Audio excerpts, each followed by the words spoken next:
یہ سوچنے کی بات ہے، غور کرنے کی بات ہے. نہیں اگر کوئی لگائے گا تو کیا فرق پڑے گا مجھے یہ بتاؤ پہلے.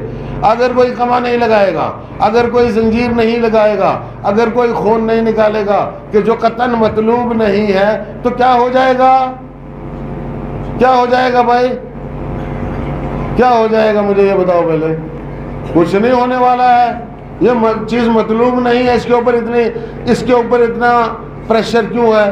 اس کے اوپر اتنا دباؤ کیوں ہے؟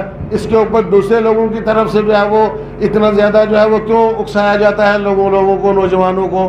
کیوں یہی چیز جو ہے وہ اس کی تبلیغ کی جاتی ہے کہ نہیں آپ یہ کر کے رہو، جبکہ ان کو معلوم ہے کہ ولی فقیہ آج سے 30-35 سال پہلے جو ہے وہ اس کو شدت کے ساتھ منع کر چکے ہیں، تشخیص موضوع بھی کر چکے ہیں. اور آج کا جو مرجع تقلید ہے، اگر اس نے ولی فقیہ کا حکم نہیں پڑھا ہے اور وہ فتویٰ دے رہا ہے تو میں اس کو مجتہد نہیں مانتا. سمجھ میں آیا؟ اور اگر پڑھ کے فتویٰ دے رہا ہے تو وہ مخالف ہے. اور ولی فقیہ کا مخالف جو ہے وہ علی کا مخالف ہے. ایک صلوات پڑھے محمد علیہ محمد.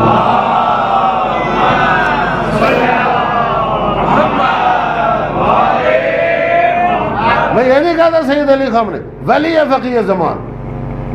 فقیہ زمان کوئی بھی ہو جو اس کی مخالفت کرے گا وہ علی کا مخالف ہے. چونکہ ولایت فقیہ استمرار ولایت علی ہے. یہ سلسلہ ولایت علی کا سلسلہ ہے جو چل ہم تک پہنچا ہے. یہ ولایت امام زمانہ کا سلسلہ ہے جو ہم تک پہنچا ہوا ہے. آیا سمجھ میں؟ تو ذہنوں میں خدشات پیدا کیے جاتے ہیں، یہ غیر معصوم ہے. وہ غیر معصوم ہے، امام تو معصوم ہے نا.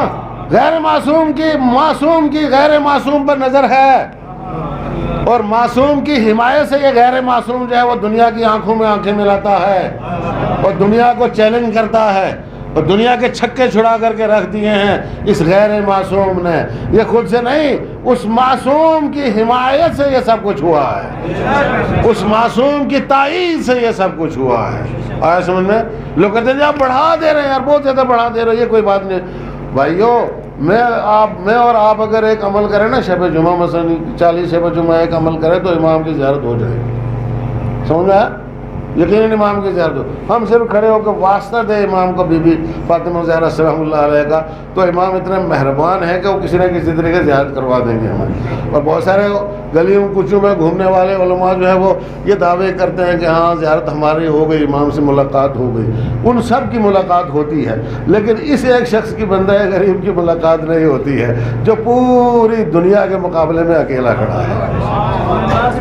سمجھ میں آیا؟ باقی سب کے پاس جاتے ہیں، ان کے پاس نہیں جاتے.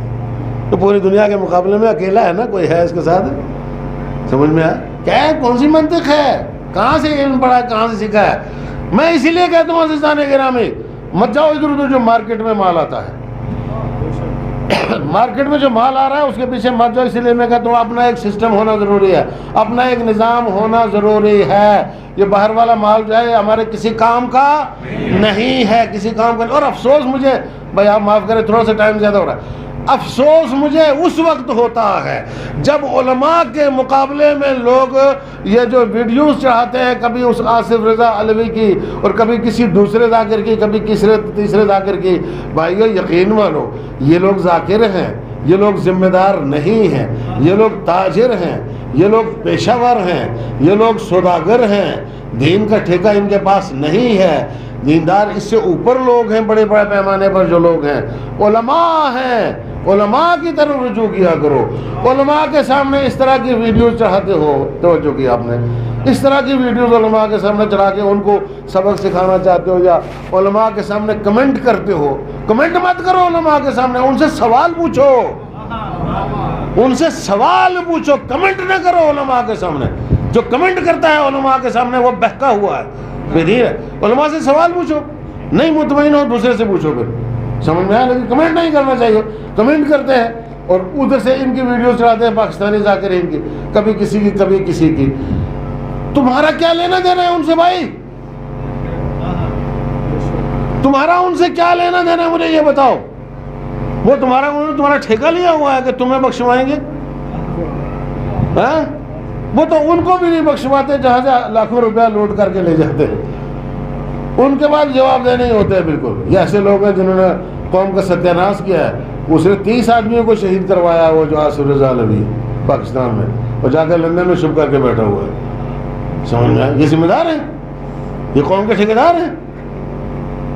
کیوں آپ نے نوجوان جو بیٹھتے؟ اسی لیے میں کہتا ہوں آپ کی بستی میں جو عالم ہے اس کی طرف رجوع کرو اور اس سے مسائل دریافت کرو اور اس کی روشنی میں جو آگے بڑھو.